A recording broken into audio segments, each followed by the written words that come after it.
Hello बच्चों, good afternoon. Myself Sharad Adich, chemistry faculty. आप सबका मैं स्वागत करता हूं आईओसी की रिवीजन सीरीज में। आज हम स्टार्ट करने वाले हैं मेटलर्जी का पार्ट 1 मींस लेक्चर नंबर 1। और भाई लेक्चर नंबर 1 में हम डिस्कस करेंगे मिनरल्स एंड ओर के बारे में, और हम पढ़ेंगे इसके प्रोसेस, जिसमें प्रोसेस में नंबर 1 पर आता है concentration of ore. Concentration of ore के बारे में पढ़ेंगे, साथ में हम इसके फिजिकल केमिकल मेथड की भी स्टडी कर लेंगे, और साथ में हम पढ़ना चाहेंगे यहाँ पर कन्वर्ट इनटू ऑक्साइड, कि हम ऑक्साइड के अंदर कन्वर्ट कैसे कर सकते हैं। तो आज हम इतना ही डिस्कस कर पाएंगे। तो आइए बच्चों, हम चालू करते हैं। नंबर 1 पर है हमारे पास में माइंड मैप। माइंड मैप पे हम क्यों सबमिट करते हैं, यहाँ पर माइंड मैप इसलिए सबमिट करते हैं कि किसी भी टॉपिक को यदि हमें जल्दी फास्टली रिवाइज करना है तो हम इसको पढ़ के भी यहाँ पर इजीली इसको हम रिवाइज कर सकते हैं। तो मैंने आपको माइंड मैप यहाँ पर शो कर दिया है मेटलर्जी का। नेक्स्ट नंबर पर आते हैं बच्चों, मेटलर्जी की हम बात करें तो मेटलर्जी की बात करते हैं, हमारे माइंड में एक क्वेश्चन आता है कि जो मिनरल्स या और होते हैं उनसे हम मेटल को कैसे करते हैं, एक्सट्रैक्ट करते हैं ना। तो काफ़ी सारे मेटल्स में यूनिवर्स में पाए जाते हैं, तो वो स्टेप बाय स्टेप हम कुछ प्रोसेस को फॉलो करते हैं। फॉलो करने के बाद में हम मिनरल्स से या ओर से हम क्या कर सकते हैं बच्चों, वहाँ पर एक्सट्रैक्शन ऑफ मेटल कंप्लीट कर सकते हैं। तो देखिए स्टेप नंबर 1 की मैं बात करूं तो जैसे ये मान के चलते हैं, ये हम एक स्टूडेंट है, हमें यहाँ पर मेटल की रिक्वायरमेंट है। तो सबसे पहले हमें क्या करना होगा, इम्प्योर मेटल को डिस्कवर करना होगा, जो हमें माइंस वगैरह में मिल जाते हैं। तो फर्स्ट स्टेप के बाद में जैसे हम सेकंड स्टेप पे पहुंचते हैं, तो सेकंड स्टेप पे हमें यहाँ पर क्या करना है, बेनिफिकेशन ऑफ क्या करना है, पे मटेरियल्स की बात करेंगे हम। तो यहाँ पर कुछ प्रोसेस होते हैं जिससे हमें यहाँ पर ओर को फिल्टर करने में मदद मिलती है। नेक्स्ट स्टेप पे क्या करते हैं, इस प्रोसेस के बाद में हम बात करें बच्चों, तो हम वहाँ पर कन्वर्जन ऑफ ऑक्साइड, हमें सभी ओर को मिनरल्स को हमें ऑक्साइड में चेंज करने की रिक्वायरमेंट होती है। और नेक्स्ट स्टेप पे हम बात करें बच्चों, तो नेक्स्ट स्टेप पे हमें वहाँ पर उसका रिडक्शन करना होता है, और रिडक्शन करने से हम वहाँ पर मेटल को अचीव कर लेते हैं, प्राप्त कर लेते हैं। और लास्ट में हमें क्या करना होगा, जो हमने मेटल को बनाया है यदि उसमें कोई अशुद्धि वगैरह प्रेजेंट होगी तो उसको हम क्या करेंगे, लास्ट में प्यूरिफिकेशन कर सकते हैं, और स्टेप से हमारा मेटल कंप्लीट हमें मिल जाएगा। तो इसका मीनिंग क्या हुआ कि मेटलर्जी के प्रोसेस में बच्चों, मेटलर्जी के प्रोसेस में क्या करना होता है हमें, मेटलर्जी के प्रोसेस में जो रॉ मटेरियल्स होते हैं जिनको मिनरल्स बोलते हैं, उनसे हम डिफरेंट टाइप के प्रोसेस को फॉलो करने के बाद में प्यूरिफिकेशन, ऑक्साइड में चेंज, ये डिफरेंट टाइप के प्रोसेस को फॉलो करने के बाद में हमें वहाँ पर क्या मिलता है, प्योर मेटल मिल जाता है। तो हम इस चैप्टर में यह डिस्कस करने वाले हैं कि हम किस टाइप के मेटल को कौन से प्रोसेस से एक्सट्रैक्ट कर सकते हैं, वहाँ पर कौन कौन सी कंडीशन हमें ध्यान रखनी है। तो आइए हम चालू करते हैं। तो सबसे पहले हम देखते हैं कि बच्चों नंबर 1, यदि हम बात करें कि भाई हमें मेटल्स का जो सोर्स है वो कहाँ से मिलेगा, तो मेटल का जो सोर्स होता है बच्चों वो होता है मेनली मिनरल्स होता है। मिनरल्स कहाँ मिलते हैं आपको, अर्थ क्रस्ट के अंदर मिलते हैं।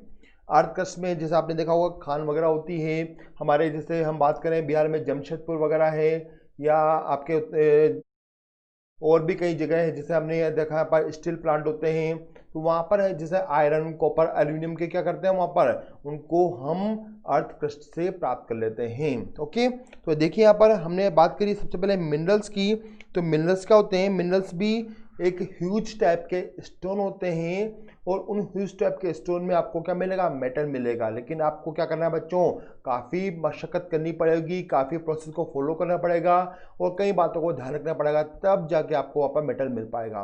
तो यदि मैं मिनरल्स को डिफाइन करना चाहूँ बच्चों, तो मिनरल्स को मैं बोल सकता हूँ कि मिनरल्स ऐसे ह्यूज स्टोन होते हैं जहाँ पर यदि मैं मेटल को एक्सट्रैक्ट करना चाहता हूं तो मेटल का जो अमाउंट है वो काफ़ी कम होता है, बहुत कम होता है। जैसे सपोज कीजिए आपने 1 टन मिनरल्स लिया और उसमें प्रोसेस को फॉलो करने के बाद में ओनली आपको 50 ग्राम मेटल ही मिल पाया, 1 टन में से ओनली 50 ग्राम ही मिल पाया। तो उसका मीनिंग क्या हुआ, आपका टाइम भी वेस्ट हुआ, आपके पैसे भी वेस्ट हुए, काफ़ी प्रॉब्लम भी आपको आई है, और आपको कोई बेनिफिट भी नहीं हुआ। तो हम क्या बोल सकते हैं कि मिनरल्स ऐसे कंपाउंड होते हैं जहाँ पर एक्सट्रैक्शन ऑफ मेटल कन्वीनियंट नहीं होता है, इकोनॉमिकली भी वो हमारे लिए फायदेमंद नहीं होगा।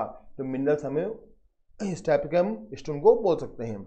तो भी हम क्या करें, हम कहाँ से प्राप्त करेंगे मेटल्स को, हम मेटल्स को प्राप्त कर सकते हैं बच्चों कहाँ से, ओर से प्राप्त कर सकते हैं। तो सेकंड नंबर पर आता है बच्चों ओर की मैं बात करूँ तो यदि मैं बात करता हूँ कि यदि मेरे पास 1000 kg का एक ह्यूज स्टोन है और जी उसमें मैंने काफ़ी सारे प्रोसेस को फॉलो किया जिसमें पैसा भी कम लग रहा है और ज़्यादा प्रॉब्लम भी मुझे उसमें नहीं आ रही है, इजीली वो अपना प्रोसेस को फॉलो कर रहा है और मुझे 1000 में से सपोज कीजिए मुझे 500 केजी या 700 केजी क्या होता है 700 केजी मुझे मेटल मिल जाता है, वो मेरे लिए क्या होगा बेनिफिट वाला काम होगा। तो ऐसे स्टोन को मैं क्या बोलूँगा बच्चों, और बोलूँगा। तो इसका मीनिंग क्या हुआ कि अर्थ क्रस्ट में से दो टाइप के क्या निकलते हैं, ह्यूज स्टोन निकलते हैं, लार्ज साइज के स्टोन निकलते हैं, जिनमें एक मिनरल्स होता है एक और होता है। तो भाई और क्या है, और हमारे लिए ज़्यादा बेनिफिट वाला स्टोन होगा क्योंकि वहाँ पर अमाउंट ऑफ मेटल भी ज़्यादा होता है, इकोनॉमिकली भी वो क्या होता है बेस्ट होता है और कन्वीनियंटली भी हमारे लिए होता है। ठीक है, तो आपके लिए पास में जो मेन इंपॉर्टेंट पार्ट होगा वो क्या होगा, और होता है। ठीक है, तो हमने ध्यान दिया कि और मिनरल को हमने डिफाइन कर चुके हैं। डिफाइन करने के बाद में हम आते हैं नेक्स्ट, भाई और मिनरल्स के अंदर हमें एक्सट्रैक्शन ऑफ मेटल करना होता है, एक्सट्रैक्शन ऑफ मेटल का प्रोसेस को फॉलो करते हैं। तो वहाँ से ऐसे कंपाउंड जो हमारे यूजफुल नहीं है, हमारे कोई काम के नहीं है, हम उनको समय समय पर बाहर निकालते रहते हैं। उन्हें क्या बोलते हैं हम भाई, उन्हें बोलते हैं हम गैंग बोलते हैं, और कभी कभी हम इनको मैट्रिक्स भी कह सकते हैं। तो गैंग के साथ आप याद रखेंगे क्या बोल सकते हैं, इनको हम मैट्रिक्स भी कहते हैं। तो यहाँ पर हमने आंसर दिया कि ऐसे कंपाउंड, ऐसे मटेरियल्स जो हमारे काम के नहीं हैं, उन्हें हम मैट्रिक्स या गैंग कह सकते हैं। नेक्स्ट नंबर पर आते हैं बच्चों, यदि मैं बात करूं कि जितने भी मिनरल्स होते हैं, जितने भी मिनरल्स हैं आर नॉट और, सभी मिनरल को हम और नहीं बोल सकते हैं, लेकिन और क्या होते हैं, और मिनरल का ही पार्ट होता है। तो इसको ध्यान से सुनिएगा, और ऑल मिनरल्स आर नॉट और, ठीक है, सभी मिनरल को हम और में शामिल नहीं कर सकते हैं, लेकिन सभी और क्या होते हैं, सभी और मिनरल्स का ही पार्ट होते हैं। तो आप इस पॉइंट को ध्यान रखेंगे। और को हम दो पार्ट में डिवाइड करते हैं, दो पार्ट की मैं बात करूं तो सबसे नंबर 1 पर है नेटिव और। नेटिव और की हम बात करें तो भाई नेटिव और का मीनिंग क्या होता है कि ऐसे मेटल्स या ऐसे और जो अर्थ क्रस्ट के अंदर प्रेजेंट हैं, जो नॉर्मल टेम्परेचर प्रेशर पर वो अर्थ क्रस्ट में किसी भी अदर मेटल से बॉन्डेड नहीं रहते हैं, वो फ्री फॉर्म में रखे होते हैं। आपको बस करना क्या है, उनको अर्थ में से बाहर निकालना है, थोड़े बहुत छोटे मोटे प्रोसेस फॉलो करने हैं, उनको वॉश करना है केमिकल से, और आपको इजीली वहाँ पर मेटल मिल जाएगा। तो भाई हमने ध्यान से पढ़ा कि नेटिव और को हम फ्री स्टेट और भी कर सकते हैं। नेक्स्ट नंबर पर मैं बात करूँ कंबाइंड और, तो यहाँ पर नेक्स्ट नंबर पर हम बात कर रहे हैं कौन सा है, यहाँ पर कंबाइंड और की हम बात करते हैं ना। तो कंबाइंड और की मैं बात करूँ बच्चों, तो कंबाइंड और का मीनिंग क्या हुआ कि यहाँ पर नेटिव और का जस्ट मैं क्या करता हूँ, अपोजिट कर देता हूँ। तो यहाँ पर हम बात करेंगे कंबाइंड और की, तो यहाँ पर मेटल क्या होगा, मेटल अर्थ क्रस्ट के अंदर डिफरेंट टाइप के एलिमेंट से रिएक्शन करेगा, रिएक्शन करके वो एक नए कंपाउंड का फॉर्मेशन करेगा, और कंपाउंड के फॉर्म में ही वो मेटल एग्जिस्ट करेगा अर्थ क्रस्ट के अंदर, और हमें उनको बाहर आउट करना है, उनको निकालना है बाहर, और डिफरेंट टाइप के प्रोसेस को क्या करना होगा, हमें एक्सट्रैक्शन ऑफ मेटल कंप्लीट करना होगा। तो भाई हम बात करें नेक्स्ट नंबर पर, और नेटिव और के यदि हम बात करें एग्जाम्पल में, तो नेटिव और के एग्जाम्पल है सिल्वर है, गोल्ड है, प्लेटिनम है, एसेट्रा। तो इसका आप सिंबल लिख सकते हैं, सिल्वर है, गोल्ड भी है, यहाँ पर प्लेटिनम पीटी है, और भी आपको कई डिफरेंट टाइप के एलिमेंट होते हैं जो नेटिव फॉर्म में मिलते हैं। ओके, तो नेक्स्ट नंबर पर हम आते हैं कंबाइंड और की हम बात करते हैं बच्चों। कंबाइंड और की यदि हम बात करें तो कंबाइंड और बहुत सारे होते हैं, डिफरेंट टाइप के होते हैं, इतने सारे होते हैं कि इन सबको आपको याद भी करना पड़ेगा। ओके, तो मैं कंबाइंड और की बात करूं तो ये क्या होता है, यहाँ पर मेटल डिफरेंट टाइप के एलिमेंट से कंबाइंड हो जाते हैं। जैसे हम बात करें ऑक्सीजन, तो कुछ मेटल क्या होते हैं इजीली अर्थ क्रस्ट के अंदर ऑक्सीजन से कंबाइंड हो जाते हैं और ऑक्साइड और का फॉर्मेशन करते हैं। जैसे ZnO हो गया, Cu2 हो गया, क्यूप्राइट और हो गया, जिसको हम बोलते हैं यहाँ पर। तो आपको ध्यान रखना है यहाँ पर कि ऑक्साइड और की हम बात करें तो यदि ऑक्सीजन से वो कंबाइंड होते हैं, तो वो ऑक्सीजन से कंबाइंड होकर क्या कर सकते हैं बच्चों, वो ऑक्साइड और में भी बना सकते हैं। ऑक्सीजन हमें सल्फेट के अंदर में भी मिलता है, तो सल्फेट और भी हो सकते हैं। ऑक्सीजन हमें और कहाँ मिलता है, कार्बोनेट के अंदर भी मिलता है, नाइट्रेट के अंदर फॉर्म में भी मिलता है, फॉस्फेट के फॉर्म में भी मिलता है। तो इस तरह से हम ध्यान से देखते हैं कि बच्चों यहाँ पर ऑक्सीजन डिफरेंट टाइप के और का फॉर्मेशन यहाँ पर कर सकता है। नेक्स्ट नंबर पर हम बात करें सल्फ्यूराइड या सल्फाइड और, जहाँ पर क्या होगा, सल्फाइड आयन प्रेजेंट होगा मेटल के साथ में। जैसे भी आपने काफ़ी सारे और पढ़े होंगे। यदि मैं बात करूँ सल्फाइड और के बारे में, तो जैसे अपने पास में जिंक सल्फाइड होता है, जिसे हम क्या बोलते हैं जिंक सल्फाइड, या आपने पढ़ा होगा PbS, जिसको हम गैलियम बोलते हैं, आपके पास में पड़ा होगा आपने हॉर्न सिल्वर या HGS सिनेबार जिसको बोल सकते हैं हम यहाँ पर। और इस टाइप से आपने यहाँ पर देखा कि यहाँ पर सल्फाइड और प्रेजेंट है। और फेमस जो और है उसका नाम है CuFeS2, इसका नाम है चाल्कोपाइरिडिस या कोपापाइरिडिस भी उसको हम कह सकते हैं। तो यहाँ पर इस टाइप से सल्फाइड और का फॉर्मेशन करते हैं मेटल। नेक्स्ट नंबर पर हम बात करें बच्चों हैलाइड और की बात करते हैं। मतलब हैलोजन भी क्या होता है, हैलोजन के जो हैलाइड आयन है वह भी डिफरेंट टाइप के एलिमेंट से कनेक्ट हो जाते हैं। जैसे मुझे याद आ रहा है कि यहाँ पर यदि जो फेमस और है वो होता है AgCl, उसको बोलते हैं बच्चों हॉर्न सिल्वर करते हैं, इसको बोलते हैं हॉर्न सिल्वर।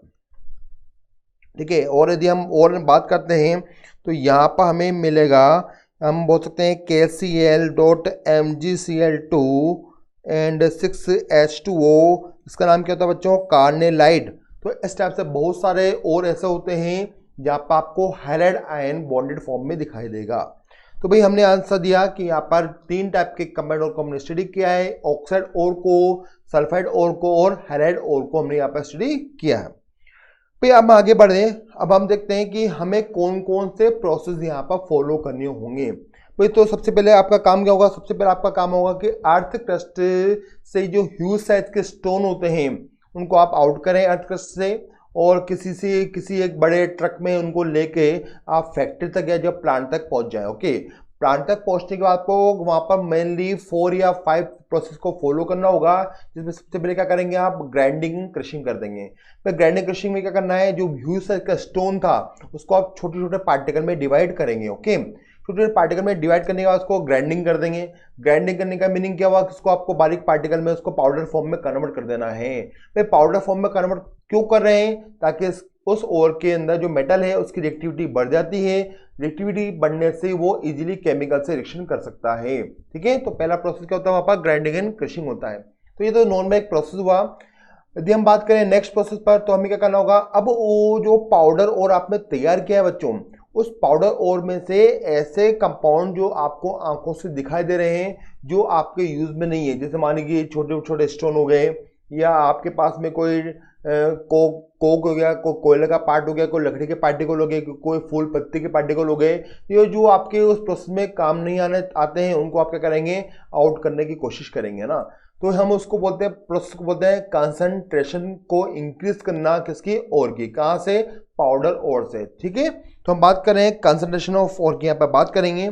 जब आप कंसंट्रेशन ऑफ और को कंप्लीट कर देते हैं तो कंसंट्रेशन को कंप्लीट करने के बाद में आपको क्या करना होगा, उस कंसंट्रेट और को क्या करेंगे आप वहां पर ऑक्साइड में चेंज करेंगे। आप उसको डिफरेंट टाइप से गर्म करेंगे, फिर उसको ठंडा करेंगे, गर्म करेंगे, तो इस टाइप से क्या होगा वो ऑक्साइड में कन्वर्ट हो जाएगा।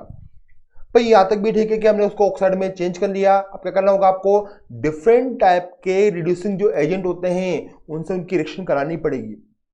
रिएक्शन कराएंगे तो क्या होगा, वो जो ऑक्साइड और है वो वहां पर रिड्यूस होने लगेंगे और आपको क्या मिलेगा, वहां पर रिड्यूस्ड मेटल मिलने लगेगा। तो जो थर्ड नंबर का प्रोसेस हुआ उसको क्या बोलते हैं हम, रिडक्शन ऑफ ऑक्साइड और। अब ये रिडक्शन से हमें क्या मिल जाता है, वहां पर मेटल मिल जाता है, लेकिन मेटल में हमें लगता है कि इसमें अभी भी इम्प्यूरिटीज प्रेजेंट है, तो हमें लास्ट प्रोसेस फॉलो करना है। क्या लास्ट प्रोसेस हम फॉलो करेंगे, वहां पर प्यूरिफिकेशन या रिफाइनिंग प्रोसेस फॉलो करेंगे। तो आपको ध्यान सुनना है, यहाँ पर हमने पहला प्रोसेस बोला ग्राइंडिंग क्रशिंग, सिंपल है, ग्राइंड करना है, क्रशिंग करना है। नंबर 2 पे काफी इंपॉर्टेंट है कंसंट्रेशन ऑफ ओर। नंबर 3 पे हम बात करें, नंबर 3 पे आता है कन्वर्ट इनटू ऑक्साइड। नंबर 4 पे आता है रिडक्शन ऑफ ओर। नेक्स्ट में आता है प्यूरिफिकेशन। ये आपके पास 5 प्रोसेस है जिनसे आप फाइनली मेटल को क्या कर सकते हैं, प्राप्त कर सकते हैं। तो हमें इस चैप्टर में क्या करना है, इन सब प्रोसेस को स्टडी करना है। जब हम इन प्रोसेस को स्टडी कर लेंगे तो हम जो इम्पोर्टेंट मेटल है उनका हम देखते हैं रिफाइनिंग भी कैसे करते हैं, या पूरा प्रोसेस हम चेक करेंगे कि वहाँ पर किस किस प्रोसेस को फॉलो करते हैं वहाँ पर हम एक्सट्रैक्शन ऑफ मेटल कंप्लीट कर सकते हैं। तो भाई जब हम इसको स्टडी पूरा कर लेंगे तो हमारे पास एक डायग्राम और आएगा, एलिंगम डायग्राम आएगा, जिसमें हम चेक करेंगे कि कौन सा मेटल कौन से ऑक्साइड के लिए बेस्ट रिड्यूसिंग एजेंट होगा, कौन वहाँ पर किसको रिड्यूस करेगा या नहीं करेगा। तो हम वहाँ पर एलिंगम डायग्राम को भी स्टडी करेंगे। तो काफ़ी सिंपल चैप्टर है, तो आपको यहाँ पर बस प्रोसेस को याद रखना है। और आपको मैं बता देता हूँ बच्चों, ये इस बार CBSE बोर्ड में नहीं है, लेकिन आपके जो कॉम्पिटिशन है उसमें ये 100% प्रेजेंट है। तो कंपटीशन पर्पज से आपको उसको ध्यान देना है, CBSE बोर्ड में ये चैप्टर हटा दिया गया है। ओके, तो भाई हमने क्या किया, हम मान लेते हैं हमने डिफरेंट टाइप के ओर को फैक्ट्री तक या प्लांट तक पहुंचा दिया है, हमने उसको ग्राइंडिंग क्रशिंग कर दिया है, उसको हमने बारीक पाउडर बना दिया है। पाउडर बनाने के बाद में जो सेकंड नंबर का प्रोसेस हम चालू करते हैं उसे बोलते हैं कंसंट्रेशन ऑफ ओर। भाई कंसंट्रेशन ऑफ ओर के लिए आपके पास में बच्चों दो टाइप के तरीके होते हैं। कौन से तरीके होंगे? नंबर एक पर हम बात करें, एक तो होता है फिजिकल प्रोसेस होता है, जिसमें आपको कोई केमिकल वगैरह ज्यादा काम में नहीं लेना है, आपको फिजिकल प्रोसेस काम में लेना है। और एक होता है chemical process. Okay, chemical process में आप डिफरेंट टाइप के केमिकल को यूज करेंगे और प्रोसेस को वहां पर कंप्लीट कर लेंगे। तो भाई हम ध्यान देते हैं, सबसे पहले कंसंट्रेशन ऑफ ओर के अंदर फिजिकल प्रोसेस की हम बात करेंगे। तो यहाँ पर आपको डेफिनेशन बताई गई है कि यहाँ पर हमें क्या करना है, हमें यहाँ पर ड्रेसिंग भी इसको बोल सकते हैं, बेनिफिकेशन ऑफ ओर भी बोल सकते हैं। यहाँ पर आपको क्या करना है, जो अनवांटेड मटेरियल्स होते हैं उनको यहाँ पर रिमूव करना होगा। तो हम नंबर एक पर देखते हैं फिजिकल सेपरेशन मेथड की बात करते हैं। तो भाई सबसे हम पहले बात करें हाइड्रोलिक वॉशिंग की या ग्रेविटी सेपरेशन की या लेविगेशन की। तो भाई आपको उनके तीनों के नेम को याद रखना है। कभी कभी क्वेश्चन में आ जाता है कि लेविगेशन प्रोसेस में होता क्या है। भाई क्या होता है, कंसंट्रेशन ऑफ ओर हम कंप्लीट करते हैं वहां पर। ओके, तो लेविगेशन प्रोसेस को हम हाइड्रोलिक वॉशिंग भी कर सकते हैं और इसका एक नाम और है ग्रेविटी सेपरेशन भी इसका नाम है। भाई हाइड्रोलिक वॉशिंग का मीनिंग क्या हुआ, आपको वहां पर वाटर को यूज में लेना है। ओके, वाटर से उसको वॉश करना होगा, किसको, पाउडर ओर को। भाई हम वाटर से वॉश कैसे कर सकते हैं, आइए हम देखते हैं। यहाँ पर हमने आंसर दिया यहाँ पर कि हमें ओर में से गैंग पार्टिकल को यहाँ पर रिमूव करना है with the help of water. आइए देखते हैं यहाँ पर हम किस टाइप से करेंगे। यहाँ पर हम इसके लिए हमें एक डायग्राम को ड्रॉ करना चाहेंगे। यहाँ पर हम सपोज कीजिए मेरे पास में यहाँ पर एक स्लोप है, वो इस टाइप से बना हुआ है और इस स्लोप के नीचे हमने स्टैंड लगा रखा है यहाँ पर स्टेप से। ठीक है, और आपको क्या करना है, यहाँ पर आपको ऊपर से पाउडर जो आपने बारीक किया है और को यहाँ पर शिफ्ट कर देना है। मैंने लिखा है पर ये क्या, यहाँ पे क्या है, पाउडर और आपने यहाँ पर लिया। अब आपको क्या करना है बच्चों, यहाँ पर आपको एक वाटर टेप लेनी है जहाँ से वाटर की करंट आएगी। वाटर करंट को आपको यहाँ से इस स्लोप पर शिफ्ट कर देना है। फिर आपने वाटर टैप को स्टार्ट किया। ठीक है, यहाँ से वाटर का फ्लो होगा। वाटर के फ्लो के बाद में यहाँ से आपको और पार्टिकल को नीचे गिराना है। यहाँ से वाटर का करंट आपने फ्लो किया है। अब आप देखिए यहाँ पर जो लाइट वेट वाले पार्टिकल होते हैं, जिनका वेट लाइट है, वो क्या होंगे, वो इस वाटर करंट के साथ में बहकर अलग हो जाते हैं। और जो हैवी पार्टिकल होते हैं वो यहाँ पर ही रुक जाते हैं, स्लोप पर ही रुक जाते हैं, वो वाटर करंट के फ्लो के साथ में नहीं जा पाते हैं। हमने ध्यान दिया कि जो हल्के फुल्के पार्टिकल होंगे वो हमें यहाँ मिल जाएंगे और हमें यहाँ पर और पार्टिकल मिल जाते हैं। ओके, तो हमने ध्यान दिया कि वाटर करंट से हम क्या कर सकते हैं, इसको इजीली वहाँ पर वॉश कर सकते हैं। एक मेथड और है बच्चों, यहाँ पर ग्रेविटी सेपरेशन में हम देखते हैं कि आपको एक वाटर का टैंक लेना है। वाटर टैंक को में जो कंपाउंड है या और पार्टिकल है उनको आपको मूव करने के लिए यहाँ पर एयर के पाइप लगा देने हैं, क्योंकि टब काफ़ी लार्ज साइज का होता है। ठीक है, तो यहाँ पर हमें इसको रोटेट करने के लिए एयर पाइप लगाना होगा। यहाँ से आपने पाउडर और को शिफ्ट किया, पाउडर और यहाँ से वाटर के अंदर मिक्स हो जाता है और ग्रेविटी की वजह से जो हैवी पार्टिकल होंगे वो आपको बॉटम पार्ट में मिल जाएंगे और जो लाइट वेट पार्टिकल होते हैं जिन्हें हम गैंग वगैरह बोल सकते हैं वो आपको फ्लोटिंग करते हुए ऊपर दिखाई देते हैं। तो इस टाइप से यहाँ पर हम क्या कर सकते हैं बच्चों, यहाँ पर हम ओर को और गैंग को यहाँ पर वाटर करंट से क्या कर सकते हैं, इजीली रिमूव कर सकते हैं। नेक्स्ट नंबर की हम बात करें तो हम बात करते हैं नेक्स्ट नंबर पर कि यहाँ पर हम मैग्नेटिक सेपरेशन जो है वो नेक्स्ट यहाँ पर मेथड है। मैग्नेटिक सेपरेशन का मीनिंग क्या हुआ बच्चों, कि ऐसे और जहाँ पर गैंग पार्टिकल क्या हो सकते हैं, वो हो सकते हैं मैग्नेटिक नेचर के हो सकते हैं। मैग्नेटिक नेचर के होंगे तो हम यहाँ पर ये प्रोसेस फॉलो कर सकते हैं, या हम ये बोल सकते हैं कि इस प्रोसेस को हम कब फॉलो करेंगे, इस प्रोसेस को हम तब फॉलो करेंगे बच्चों जब वहां पर या तो और का नेचर क्या हो, मैग्नेटिक नेचर का हो, या फिर गैंग क्या हो वहां पर मैग्नेटिक नेचर की हो। ठीक है, तो दोनों में से किसी भी एक को होना चाहिए मैग्नेटिक, दूसरे को होना चाहिए नॉन मैग्नेटिक नेचर का वहां पर होना जरूरी है। भाई इस प्रोसेस में हम क्या करते हैं, इस प्रोसेस में हम यहाँ पर ध्यान से देखिए, यहाँ पर दो व्हील हमारे पास में, एक व्हील होता है इलेक्ट्रिक व्हील होता है और एक व्हील होता है मैग्नेटिक व्हील होता है। मैंने यहाँ पर दो व्हील का डायग्राम ड्रॉ किया, दोनों व्हील को हमने कनेक्ट कर दिया है एक लेदर की बेल्ट के द्वारा, ठीक है। और आपको यहाँ पर पाउडर ओर को शिफ्ट करना है इलेक्ट्रिक व्हील के पास में। अभी क्या होगा, हमने आंसर दिया कि ये वाला जो व्हील है कौन सा है, ये होता है मैग्नेटिक व्हील है यहाँ पर। और आपने क्या किया, आपने यहाँ पर पाउडर ओर को इसके ऊपर गिराया है और इलेक्ट्रिक व्हील को चलाया है, तो इलेक्ट्रिक व्हील इस टाइप से रोटेट हो रहा है। यदि यहाँ पर जो कंपाउंड मैग्नेटिक नेचर के होंगे वो मैग्नेटिक व्हील के पास में कनेक्ट हो जाएंगे, और जो होंगे नॉन मैग्नेटिक वो यहाँ से दूर चले जाएंगे। फ्लो की वजह से वो क्या होता है बच्चों, वो दूर चले जाते हैं। तो ये हमने यहाँ पर इसको दूर शिफ्ट कर दिया है। हमने आंसर दिया कि पास में जो आए हैं वो कौन से हैं, वो होते हैं मैग्नेटिक कंपाउंड है, ओके। और यहाँ पर जो हमने देखा है जो दूर चले गए हैं वो कौन से होते हैं, वो होते हैं non magnetic.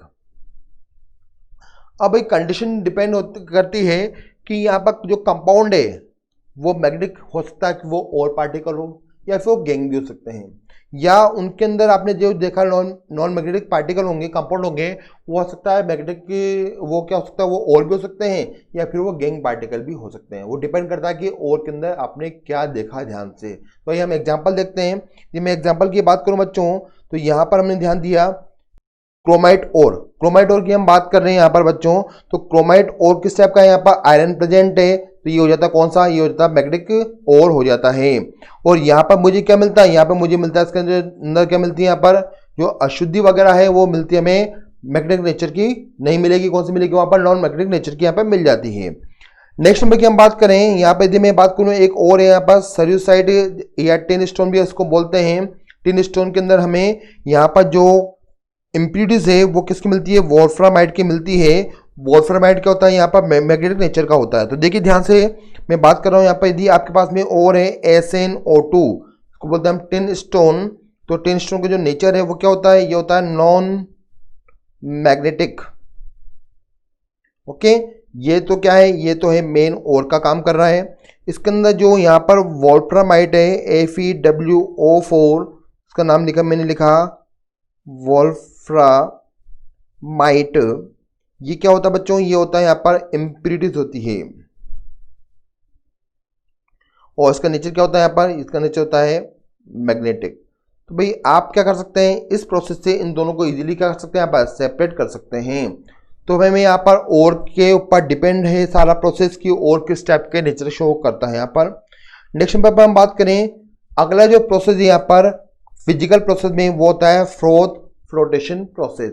Froth flotation process तो काफी इंपॉर्टेंट है यहाँ पर ये प्रोसेस।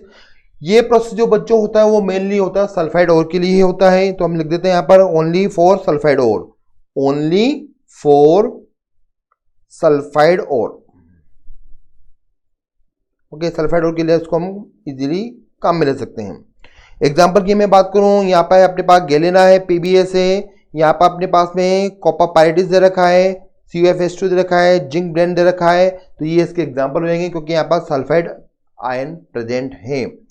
नेक्स्ट नंबर की हम बात करें बच्चों कि इस प्रोसेस का जो प्रिंसिपल है वो क्या होता है। जो प्रोसेस है उसका प्रिंसिपल ये होता है कि यहाँ पर इस प्रोसेस में बच्चों हमें क्या करना होता है, हमें यहाँ पर फ्रोथ का फॉर्मेशन करना होता है, और जो फ्रोथ बनते हैं वो होते हैं ऑयल के। तो ये लिखा हमने ऑयल फ्रोथ होते हैं यहाँ पर ये, और ऑयल फ्रोथ से जो कलेक्ट होते हैं वो होते हैं सल्फाइड ओर। तो यहाँ पर जो हमने ध्यान से देखा कि यहाँ पर सल्फाइड ओर क्या है, या लिख दिया हमने यहाँ पर सल्फाइड ओर।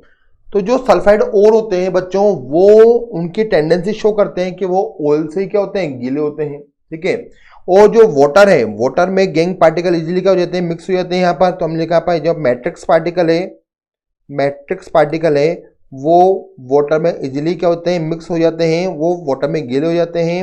हमने ध्यान दिया कि यहाँ पर ऑयल के अंदर तो सल्फाइड और चले जाएंगे और वाटर के अंदर कौन चले जाएंगे, यहाँ पर मैट्रिक्स चले जाएंगे। तो हमने क्या किया, दोनों को इजीली सेपरेट कर दिया, ठीक है। तो हम ये बोल सकते हैं कि यहाँ पर जो इसका जो प्रिंसिपल है वो क्या है, वेटिंग नेचर है। यहाँ पर वेटिंग नेचर है ना, क्योंकि हम जानते हैं all particles are wetting with oil part, ठीक है, and matrix particle are wetting with water. तो यहाँ पर दोनों का नेचर अलग अलग होता है, वेटिंग नेचर डिफरेंट टाइप का है, और इन्हें हम इजीली इस प्रोसेस से क्या कर सकते हैं, सेपरेट कर सकते हैं।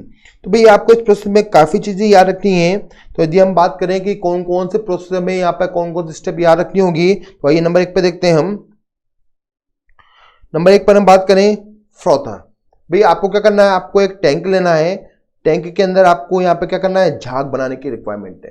भाई झाग बनाने के लिए क्या करना पड़ेगा, हमें यहाँ पर हमें लेना पड़ेगा फैटी ऑयल, काम में लेना पड़ेगा जिसके अंदर फैट की क्वांटिटी ज़्यादा हो। जैसे कैंपर ऑयल हो चुका है, कैंपर ऑयल के बाद में आपने पाइन ऑयल ले लिया, ये यूकेलिप्टस प्लांट का ऑयल ले लिया, ठीक है। ये काफ़ी फैटी होते हैं बच्चों, और इनसे क्या होता है, फ्रॉथ का फॉर्मेशन काफ़ी इजीली हो जाता है। तो हमने यहाँ पे क्या किया, फ्रॉथर के फॉर्म में हमने काफ़ी टाइप के यहाँ पर ऑयल को यूज़ में लिया है, ठीक है। कैंपर ऑयल है, कैंपर ऑयल और पाइन ऑयल यहाँ पर जनरली हम यूज़ में ले सकते हैं। नेक्स्ट हम बात करें कि भाई फ्रॉथ बनने के बाद में, यदि हमने फ्रॉथ का फॉर्मेशन तो कर दिया है, फ्रॉथ बनने के बाद हमें क्या करना होगा, फ्रॉथ बनने के बाद में हमें यहाँ पर फ्रॉथ को स्टेबल करने के लिए, फ्रॉथ को स्टेबल करने के लिए क्या चाहिए, हमें वहाँ पर हमें कुछ ऑर्गेनिक कंपाउंड की रिक्वायरमेंट होती है, जैसे एनिलीन है, क्रिसोल है। आप थोड़ा टैंक में ये कंपाउंड भी डाल दीजिए ताकि जो आपने फ्रॉथ को बनाया है उसको वो क्या होगा, एक्स्ट्रा स्टेबिलिटी प्रोवाइड करेंगे। तो बच्चों आपको पता है इन कंपाउंड को मिक्स करने के बाद में फ्रॉथ जो होते हैं वो 1 या 2 डेज तक ब्रस्ट नहीं हो पाते हैं, वो फूटेंगे नहीं, ठीक है। और पार्टिकल उनसे क्या होंगे, चिपके रहेंगे, ठीक है भाई।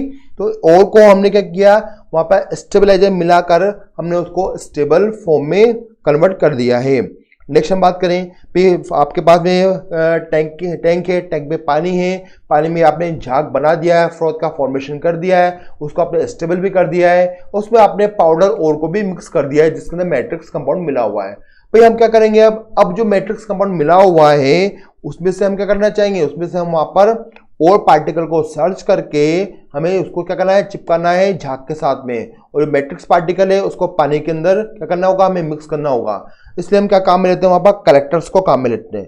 फिर कलेक्टर्स का मीनिंग क्या हुआ, कलेक्टर्स होता है जैसे एग्जांपल है सोडियम या पोटेशियम इथाइल जेंथेट, आप काम में ले सकते हैं, ध्यान रखिएगा इसको, पोटेशियम या सोडियम इथाइल जेंथेट हम यहाँ पर काम में लेते हैं कलेक्टर के फॉर्म में।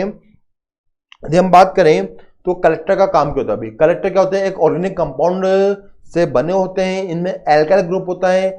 एल्काइल ग्रुप हाइड्रोफोबिक नेचर का होता है जो वाटर को रिपेल करता है बच्चों, वाटर को रिपेल करेगा तो क्या करेगा, फ्रॉथ को स्विमिंग करने में या फ्लोटिंग करने में भी क्या करता है, हेल्प करता है। और इस कलेक्टर का जो आयनिक पार्ट है बच्चों, वो आयनिक पार्ट क्या करता है, वो और पार्टिकल से कनेक्ट हो जाता है, और पार्टिकल से कनेक्ट होने के बाद में वो क्या करता है, वो और को झाग के पास ले जाकर और झाग के साथ उसको ऊपर की तरफ वो ट्रांसफर कर देता है। तो हम बात कर रहे हैं यहाँ पर कलेक्टर के बारे में, कलेक्टर के बारे में बात कर चुके हैं। तो ये हमें इस प्रोसेस में ध्यान रखना होता है कि यहाँ पर फ्रोथर है, स्टेबलाइजर है और कलेक्टर है, ठीक है। अब भाई सारा काम हमने कर दिया, लेकिन यहाँ पर एक इंपॉर्टेंट पार्ट हमारे पास में एक्टिवेटिंग और डिप्रेसिंग एजेंट की हम बात कर रहे हैं यहाँ पर। भाई इन कंपाउंड की भी हमें कभी कभी रिक्वायरमेंट हो जाती है। जैसे मैं बात करूं पीबीएस की, यहाँ पर बात करें पीबीएस, ये तो अपने ओवर है।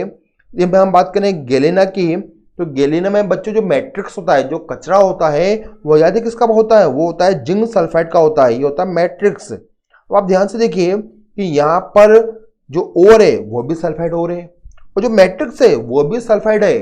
यदि मैं इस प्रोसेस को यहाँ पर फॉलो करता हूँ तो दोनों के दोनों पार्टिकल वापस फ्रॉथ से कनेक्ट हो जाएंगे, और फ्रॉथ से कनेक्ट हो जाएंगे तो हमें कोई यहाँ पर बेनिफिट नहीं हुआ।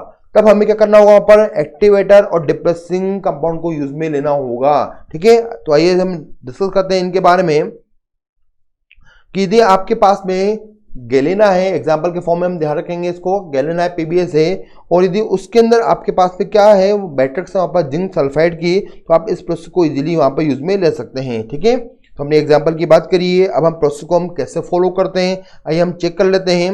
नंबर 1 पे क्या करना होगा, सबसे पहले आपको पता है कि आपके पास जो ओर है वो क्या है, वहाँ पर पीबीएस है, ठीक है। उसके अंदर क्या मिक्स हो रहा है, जिंक सल्फाइड मिक्स हो रहा है, ये हो गया वहाँ पर ओर के साथ में क्या है, यहाँ पर मैट्रिक्स है।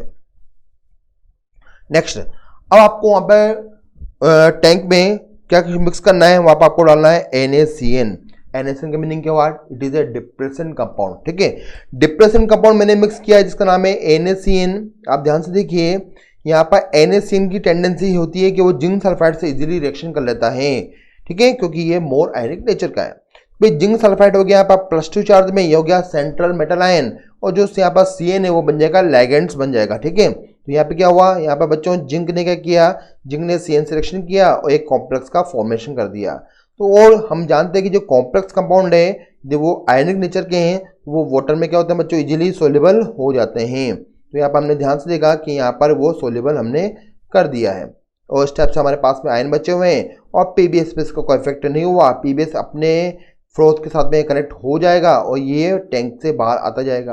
और जो कॉम्प्लेक्स बना है वो क्या है, सोल्यूबल है, वो क्या है, सोल्यूबल कॉम्प्लेक्स है। तो हमने ध्यान से देखा कि जिंक सल्फाइड को हटाने के लिए हमने वहाँ पर NaCN ने सोडियम साइनाइड नाम का क्या डाल दिया, वहाँ पर हमने डाल दिया डिप्रेशन कंपाउंड डाल दिया है। उस कंपाउंड ने ZnS से रिएक्शन करके क्या किया, ZnS को ही ब्रेक कर दिया, वो उसको सोल्यूबल कॉम्प्लेक्स में कन्वर्ट कर दिया है। वो पानी में सोल्यूबल हो चुका है, अब हमें वो दिखाई नहीं देगा। तो हमने ध्यान से देखा कि अब पीबीएस सेफ है, पीबीएस इजीली फ्रोथ से चिपक जाएगा और टैंक में ऊपर की तरफ फ्लोटिंग करता हुआ हमें दिखाई देगा। ओके, तो ये हमें बेनिफिट हुआ। अब ये बच्चों ध्यान से देखिएगा, ये जो हमने बनाया है कॉम्प्लेक्स, यहाँ पर NaCN की वजह से काफी ज्यादा पॉइजनस होता है, काफी ज्यादा पॉइजनस होगा, जहरीला होगा। तो आप इस सोल्यूबल जो है सॉल्यूशन है उसको आप ना तो रिवर में डाल सकते हैं ना किसी अर्थ के ऊपर डाल सकते हैं, क्योंकि यदि आपने रिवर में डाला तो रिवर के जो क्रीचर्स हैं उनको प्रॉब्लम होगी, फिश वगैरह मर सकती है वहां पर। यदि आपने उसको अर्थ के अंदर डाला तो जमीन जो बंजर हो सकती है। तो भी क्या करें हम, भाई हमने साइंटिस्ट से बात करी, डिस्कस करी, तो उन्होंने बताया कि भाई ये जो सोल्यूबल कंपाउंड है आप इसको कहीं फेंकिए मत, ये भी आपके लिए बेनिफिट वाला ही कंपाउंड है। इसके लिए क्या करना होगा आपको, बस आपको इस सोल्यूबल कॉम्प्लेक्स के अंदर एक एक्टिवेटर कंपाउंड को मिक्स करना होगा। तो हम क्या करते हैं, यहाँ पर एक्टिवेटर कंपाउंड को मिक्स करना चाहेंगे इस सोल्यूबल कॉम्प्लेक्स के अंदर। ठीक है, तो आइए देखते हैं हम एक्टिवेटर कैसे काम करते हैं। यहाँ पर हमारे पास में जो कंपाउंड है, जो कॉम्प्लेक्स बना था वो है Na2 और Zn और Cn, यहाँ पर हमने लिखा 4, और यहाँ पर जो एक्वस सॉल्यूशन में प्रेजेंट है, यहाँ पर हमारे पास में सल्फाइड आयन प्रेजेंट था, साथ में यहाँ पर सोडियम आयन भी घूम रहे थे। ठीक है, हमने क्या मिला दिया इसके अंदर, एक्टिवेटर मिला है। एक्टिवेटर के फॉर्म में क्या काम लिया हमने, कॉपर सल्फेट काम में लिया। ठीक है, तो कॉपर सल्फेट में हम ध्यान से देखते हैं कि कॉपर की टेंडेंसी कॉम्प्लेक्स बनाने की ज्यादा होती है, इसलिए कॉपर क्या करता है, जिंक को यहाँ से रिप्लेस कर देता है, और अब कॉम्प्लेक्स में आपको दिखाई देगा कौन, कॉपर। तो हमने यहाँ पर कॉपर को Cn से रिएक्शन कराते हुए दिखाई शो कर दिया है। अब आप ध्यान से देखिए, जिंक बाहर आ चुका है, जिंक को अपना पुराना फ्रेंड कौन मिल चुका है, यहाँ पर सल्फाइड आयन मिल चुका है, तो उसने वापस से रिएक्शन किया, तो यहाँ पर हमें जिंक सल्फाइड वापस मिल चुका है। पर जिंक सल्फाइड आपको वापस टैंक में मिल गया, इसका मीनिंग क्या हुआ कि आपको वापस फ्रोथ बनाने का काम करना है और फ्रोथ से आपको जिंक सल्फाइड को वापस ऐड कर देना है। तो भाई हमने क्या किया, हमने डिप्रेशन मिलाने के पहले या डिप्रेशन मिलाने के बाद में हमने पीबीएस को वापस सेपरेट कर लिया था लेड के लिए। अब हमने क्या किया, उसके अंदर एक्टिवेटर कंपाउंड कॉपर सल्फेट को मिलाकर हमने क्या किया, वापस जिंक सल्फेट को हमने वापस प्राप्त किया। अब हम जिंक सल्फेट जो मैट्रिक्स जिसको हम बोल रहे थे, उस हम जिंक को भी क्या कर सकते हैं, इजीली एक्सट्रैक्ट कर सकते हैं। तो एक पंथ दो काज, यानी हमने क्या किया, लेड का भी काम हो गया हमारे पास में और जिंक भी हमें फ्री में वहां पर मिल जाएगा। तो भाई इस सॉल्यूशन को आप ना फेंकें क्योंकि ये पॉइजनस है। आप इसमें एक्टिवेटर कॉपर सल्फेट मिला देंगे तो आपको वहां पर जिंक सल्फाइड भी इजीली मिल जाता है। नेक्स्ट हम बात करें, ये तो हुआ कंप्लीट हमारे पास में physical process for concentration of ore. मैं आपको रिवाइज कर देता हूं। यहाँ पर हमने हाइड्रोलिक वॉशिंग, ग्रेविटेशन सेपरेशन पढ़ा है। हमने यहाँ पर ड्रेसिंग के बारे में स्टडी किया था। ओके, यहाँ पर फिर हमने स्टडी किया है मैग्नेटिक सेपरेशन के बारे में स्टडी किया था। फिर हमने स्टडी किया है फ्लोटेशन के बारे में स्टडी किया है। नेक्स्ट हम बात करें बच्चों केमिकल सेपरेशन मेथड की बात करता हूं मैं यहाँ पर। तो यहाँ पर हम केमिकल प्रोसेस से भी कर सकते हैं, केमिकल प्रोसेस से भी यहाँ पर हम ओर को कंसंट्रेट कर सकते हैं। तो भी इस प्रोसेस में आपको क्या करना है, आपको यहाँ पर पाउडर जो ओर है उसके अंदर मिलाना है रिएजेंट। ठीक है, ये होना चाहिए जनरली बेसिक नेचर के होते हैं। इनको मिलाने के बाद में क्या होगा बच्चों, यहां पर मिलेगा आपको कंसंट्रेटेड और मिल जाएगा और यहां पर आपको मैट्रिक्स अलग होता हुआ दिखाई देगा। तो भाई सिंपल सा प्रोसेस है। यहाँ पर पाउडर और में आपको रिएजेंट मिला देना है बेसिक नेचर का, इससे और हो जाएगा कंसंट्रेट हो जाता है और मैट्रिक्स वहां पर इजीली सेपरेट हो जाता है। तो आइए चलते हैं कौन कौन से प्रोसेस होते हैं यहाँ पर हम चेक कर लेते हैं। ये मैं बात करूं नंबर 1 पर लीचिंग। ओके, लीचिंग का मीनिंग क्या हुआ कि लीचिंग प्रोसेस में आपको क्या करना है, आपको यहाँ पर जो पाउडर और हुआ, पाउडर्ड और उसमें क्या मिलाना है, आपको वही रिएजेंट मिलाना है। ठीक है, दोनों को मिलाने के बाद में आप लीचिंग प्रोसेस इजीली फॉलो कर सकते हैं। तो हम कैसे फॉलो करेंगे, आइए हम देखते हैं। यहाँ पर यदि हम बात करें लीचिंग प्रोसेस के लिए, तो लीचिंग प्रोसेस आपके जो सिलेबस में बच्चों वो हम प्रोसेस को फॉलो करते हैं एल्यूमिनियम के लिए, मोस्टली सिल्वर के लिए और यहाँ पर गोल्ड के लिए। ठीक है, तो लीचिंग प्रोसेस हम काम में ले रहे हैं किसके लिए, एल्यूमिनियम, सिल्वर एंड गोल्ड के लिए हम इसको यूज में लेंगे। भाई हम कैसे यूज में लेते हैं, आइए इसको हम देख लेते हैं। यहाँ पर सबसे पहले मैं बात करता हूँ बच्चों किसके लिए, यदि हम बात करना चाहें तो एग्जाम्पल हम लेना चाहेंगे कौन सा, एल्यूमिनियम की हम बात करना चाहेंगे। भाई एल्यूमिनियम में आपने देखा कि यहाँ पर एक प्रोसेस जिसका नाम है हॉल्स प्रोसेस। यहाँ पर हॉल्स प्रोसेस में क्या होता है, हॉल्स प्रोसेस में हम काम में लेते हैं किसके लिए, बॉक्साइड ओर के लिए, बॉक्साइड ओर के लिए इसको यूज में लेंगे। फॉर्मूला क्या होता है बच्चों, Al2O3.2H2O इसका फॉर्मूला हुआ। हमें यहाँ पर जो लीचिंग एजेंट है, लीचिंग एजेंट है क्या मिक्स करना है, यहाँ पर हमें यहाँ पे मिक्स करना होगा, हमें Na2CO3 को मिक्स करना है। भाई आपको क्या करना होगा, और के अंदर आपको सिर्फ सोडियम कार्बोनेट को मिक्स कर देना है फ्यूज्ड फॉर्म में, और आपको क्या मिल जाएगा वहां पर, वहां मिलेगा आपको सोडियम मेटा एल्यूमिनेट टाइप का कंपाउंड मिलेगा। कौन सा मिलेगा हमें, सोडियम मेटा एल्यूमिनेट। अब क्या करना है भाई, आपको वहां पर सोडियम जो मेटा एल्यूमिनेट कंपाउंड है उसको आपको क्या करना है, उसके अंदर वाटर मिक्स कर देना है, वाटर के साथ साथ आपको वहां पर CO2 भी मिक्स कर देना है। इसको मिक्स करने से हमें क्या मिल जाएगा, वापस हमें मिल जाता है एल्यूमिनियम ट्राइहाइड्रोक्साइड मिल जाता है। एल्यूमिनियम ट्राइहाइड्रोक्साइड मिलने के बाद में हम क्या करेंगे, उसको हीट करेंगे बच्चों, और हीट करने के बाद में हमें क्या मिलेगा, हमें वहां मिल जाता है सोडियम कार्बोनेट, और एल्यूमिनियम हाइड्रोक्साइड को हीट करने के बाद में क्या मिलेगा वहां पर बच्चों, यह मिलेगा हमें ड्राई सूखा हुआ Al2O3 मिल जाता है। तो रिएक्शन में हमने क्या किया, हमने वहां पर बॉक्साइड और के अंदर सोडियम कार्बोनेट को मिक्स किया है, जिससे हमें क्या मिला है, सोडियम मेटा एल्यूमिनेट मिल चुका है। उसमें हमने वाटर और CO2 को मिक्स किया। हमें इस प्रोसेस में ध्यान दीजिएगा, हमें वापस लीचिंग एजेंट वापस मिल जाता है। तो ये हमारे लिए बेनिफिट वाला काम है कि लीचिंग एजेंट हमें वापस यहाँ पर मिल चुका है। ठीक है, और हमें फाइनली क्या मिल चुका है, यहाँ पर हमें यहाँ पर डिहाइड्रेटेड एल्यूमिना मिल चुका है, एल्यूमिना मिल जाता है।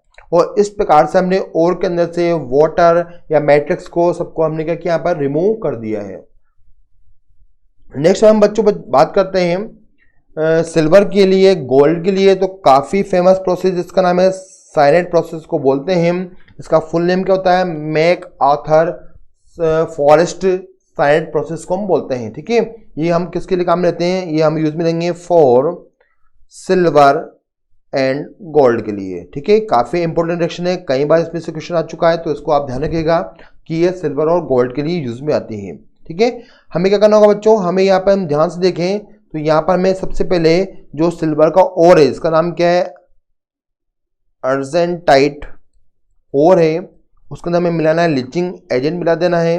लीचिंग एजेंट मिलाने के बाद में यहाँ पर मिलेगा कॉम्प्लेक्स बन जाता है। कॉम्प्लेक्स क्या होता है बच्चों, सोल्यूबल है पानी के अंदर, पानी में सोल्यूबल हो जाता है। और कॉम्प्लेक्स में क्या होगा बच्चों, जितना भी सिल्वर है वो कॉम्प्लेक्स में क्या होगा, कन्वर्ट हो जाता है। कॉम्प्लेक्स बनने के बाद आप इसको क्या करेंगे, फिल्टर कर लेंगे। फिल्टर करने के बाद में आप इसको इसमें क्या मिलाएंगे, आप यहाँ पर आपको मिलाना पड़ेगा हाईली रिएक्टिव मेटल। हाईली क्या मिलाएंगे आप इसके अंदर, हाईली रिएक्टिव मेटल मिला देंगे। हाईली रिएक्टिव मेटल मिलाने के बाद क्या होगा, हाईली रिएक्टिव मेटल मिलाने के बाद में वो मेटल कॉम्प्लेक्स में से क्या करेगा, सिल्वर को रिड्यूस कर देता है। तो हमने ध्यान से देखा कि यहाँ पर आपने क्या किया, हमने यहाँ पे मिला दिया जिंक। जिंक मिलाने के बाद में कॉम्प्लेक्स में चला जाता है जिंक, और सिल्वर वहाँ पर हो जाता है रिड्यूस। तो यहाँ पर हमने ध्यान से देखा कि जिंक पहुंच चुका है कॉम्प्लेक्स के अंदर, तो ये हो गया CN4, और यहाँ पर हमने लिखा 2-। ठीक है, तो इस टाइप से यहाँ पर हमने सिल्वर को रिड्यूस कर दिया है, और जिंक की वजह से अब एक नया कॉम्प्लेक्स बनके तैयार हो चुका है। भाई आपको ध्यान रखना है इसके अंदर कि लीचिंग एजेंट क्या काम लिया हमने, NaCN हम काम लेते हैं। सिल्वर के कॉम्प्लेक्स का फॉर्मूला बताइए, तो फॉर्मूला आपको याद रखना है कि यहाँ पर सोडियम एक ही होगा, सिल्वर के साथ में 2 CN होते हैं। और रिएक्टिव मेटल क्या मिलाना है आपको, उसके अंदर जिंक मिला देना है। जिंक मिलाने से आपको वहां पर सिल्वर इजिली मिल जाता है। ठीक है, और सोडियम सल्फाइड एयर के साथ में यहाँ पर रिएक्शन करता है, जिससे सोडियम सल्फेट बन जाता है। साथ में आपको NaOH भी यहाँ पे बनता हुआ दिखाई देगा, ताकि रिएक्शन रिवर्सिबल ना हो। गोल्ड की हम बात करें बच्चों, तो गोल्ड के लिए भी सेम टाइप की रिएक्शन आपको नोट करनी है। यहाँ पर हमने यहाँ पर गोल्ड लिया है, इस पर हमने यहाँ पर लिया इसका नेगेटिव ओर लिया है, ठीक है। वहां पर हम लीचिंग एजेंट मिला रहे हैं, NaCN की जगह पर क्या KCN मिला देते हैं। आप चाहे तो NaCN भी वहाँ पर मिला सकते हैं। हमने यहाँ पर एयर के प्रेजेंस में इसको थोड़ा सा गर्म किया है एक्वस मीडियम में, और इस बार गोल्ड कॉम्प्लेक्स में आ चुका है। गोल्ड को कॉम्प्लेक्स में लेने के बाद हमने यहाँ पर हाईली रिएक्टिव मेटल जिंक से रिएक्शन कराई है। जिंक ने यहाँ पर कॉम्प्लेक्स का फॉर्मेशन किया और गोल्ड क्या हो चुका है बच्चों, यहाँ पर रिड्यूस हो चुका है। तो रिएक्शन दोनों की लगभग सेम ही है यहाँ पर, ओके। तो भाई इस टाइप से हमने यहाँ पर लीचिंग प्रोसेस को कंप्लीट कर दिया है। तो हमारा जो ओर है वो फाइनली फिजिकल और केमिकल प्रोसेस से कंसंट्रेट हो चुका है। अब हमें क्या करना होगा, कंसंट्रेट करने के बाद में हमें अपने ओर को क्या करना होगा, हमें अपने ओर को वहां पर ऑक्साइड में चेंज करना होगा, ठीक है। ऑक्साइड में हम उसको चेंज करेंगे। भाई ऑक्साइड में चेंज करने के लिए मात्र दो ही प्रोसेस हमारे पास में है, जिसका नाम है रोस्टिंग और एक नाम है अपने कैल्सिनेशन। भाई रोस्टिंग में क्या करना है, रोस्टिंग में आपको फर्नेस लेने होंगे। काफी बड़े साइज के फर्नेस होते हैं, 60 से 65 फीट की भी फर्नेस आपको दिखाई देंगे यदि आप कभी फैक्ट्री या प्लांट में जाते हैं तो इन बड़े बड़े फर्नेस के अंदर हम क्या करते हैं, कंसंट्रेट और को हीट करते हैं। यदि आपने एयर की प्रेजेंस में इसको गर्म किया, हवा की प्रेजेंस में इसको आप गर्म कर रहे हैं, तो प्रोसेस कहलाता है रोस्टिंग। और रोस्टिंग आप किसके लिए काम में लेंगे, आप काम लेते हैं ओनली फॉर सल्फाइड ओर के लिए, ओके। और ये हम काम लेते हैं कैल्शियम किसके लिए काम लेंगे, फॉर नॉन सल्फाइड ओर के लिए। जहां पर सल्फाइड नहीं है उसके लिए कैल्शिनेशन, और जहां पर सल्फाइड ओर है उसके लिए रोस्टिंग आपको यूज में लेना है। तो भाई हमने पढ़ा कि रोस्टिंग में हम एयर की मात्रा भरपूर लेंगे, लेकिन कैल्शिनेशन में आपको क्या करना है, एयर का जो अमाउंट है वो बहुत लेस होना चाहिए। और हम तो कहते हैं कि इसको आप जीरो ही करते हैं ना, यानी एयर की एब्सेंस में आपको यहाँ पर ओर को हीट करना होगा, ठीक है। तो कैल्सिनेशन और रोस्टिंग में हमने दो डिफरेंस देख चुके हैं कि कैल्सिनेशन में हम एयर को यूज में नहीं लेते हैं, रोस्टिंग में हम एयर को यूज में ले रहे हैं।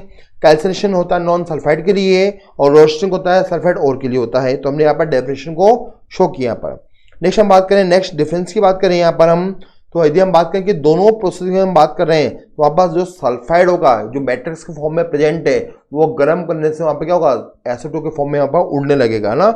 और यहाँ पर यदि हम बात करें कैल्सिनेशन में, तो उसके अंदर जो मॉइस्चर वगैरह होता है जिसको हमने वॉश किया वाटर से दी और को, तो मॉइस्चर भी वहाँ पर रिमूव हो जाते हैं, ठीक है।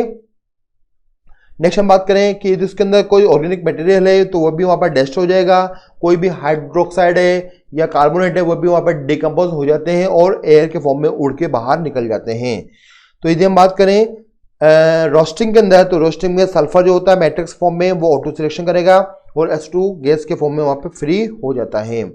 नेक्स्ट हम बात करें बच्चों कि यहाँ पर सल्फाइड ओर है वो क्या होता है, फाइनली सल्फाइड जो ओर है वो यहाँ पर ऑक्साइड में चेंज हो जाता है। और यदि उसमें उस ओर के अंदर कुछ अशुद्धियां हैं जैसे आर्सेनिक की है, एंटीमनी की है या फास्फोरस की है, वो भी अपने अपने ऑक्साइड बनाकर वो भी फर्नेस से बाहर निकल जाती है।